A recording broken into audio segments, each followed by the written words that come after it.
हाय, मी EVM म्हणजे माझं नाव EVM. EVM म्हणजे इलेक्ट्रॉनिक वोटिंग मशीन, पण सगळे मला ईव्हीएमच म्हणतात. तुम्हाला प्रश्न पडला असेल की मी नक्की आहे तरी कोण आणि माझं नक्की काम काय.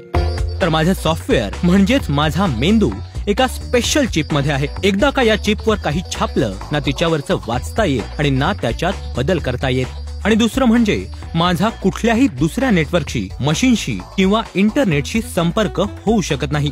थोडक्यात काय, तर काहीही झालं तरी या कोणत्याही मार्गानं माझ्यामध्ये बदल करणं निव्वळ अशक्य आहे. मी आता दिसतोय तसा तयार होताना आणि होण्यापूर्वीही, एवढंच काय तर प्रत्यक्ष मतदानासाठी वापर होण्यापूर्वीही माझी तपासणी होते. कोणती तपासणी? चला तुम्ही प्रत्यक्षच बघा. पहिल्या तपासणीमध्ये BEL आणि ECIL चे इंजिनियर माझी तपासणी करतात. या तपासणीमध्ये माझे सर्व भाग व्यवस्थित काम करतायत की नाही हे पाहिलं जातं. फर्स्ट लेवल चेक नंतर मी जातो तो मॉक टेस्ट साठी. चाचणी मतदान या टप्प्यावर राजकीय पक्षांचे प्रतिनिधी कोणतीही ईव्हीएम मशीन निवडून तिच्यावर 1000 वोट देतात. आता एवढं सगळं झाल्यानंतर कम्प्युटरवरच्या एका सॉफ्टवेअरच्या माध्यमातून या मशीन मतदारसंघ पातळीवर पोलिंग बूथ साठी निवडल्या जातात आणि त्याही प्रत्येक राजकीय पक्षाच्या प्रतिनिधींच्या उपस्थितीत. या अशा पद्धतीमुळे कुणीही हे सांगू शकणार नाही की नक्की कोणतं ईव्हीएम मशीन कोणत्या पोलिंग बूथवर जाणार आहे. या तपासण्यानंतर उमेदवारांची नावं त्यांच्या नावांच्या अद्याक्षरानुसार ईव्हीएम मशीनवर लावली जातात. खरं मतदान सुरू होण्यापूर्वीही उमेदवारांच्या प्रतिनिधींसमोर अजून एकदा 50 मतांचं चाचणी मतदान अर्थात मॉक पोल घेतलं जातं.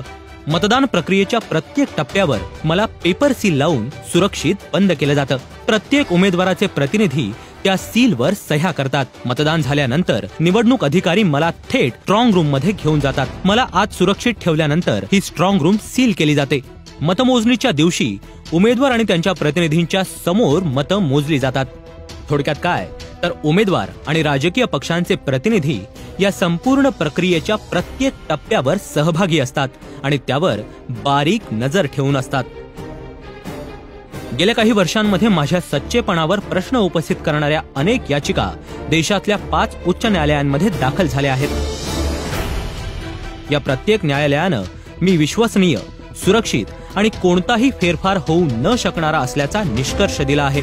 ईव्हीएम मशीनच्या वापरातून देशभरातल्या निवडणूक प्रक्रियेची विश्वासार्हता आणि सुरक्षितता जपण्याची केंद्रीय निवडणूक आयोगाची महत्वाकांक्षा आणि त्यासाठीची जबरदस्त तयारी ही देशासाठी नक्कीच अभिमानाची बाब आहे.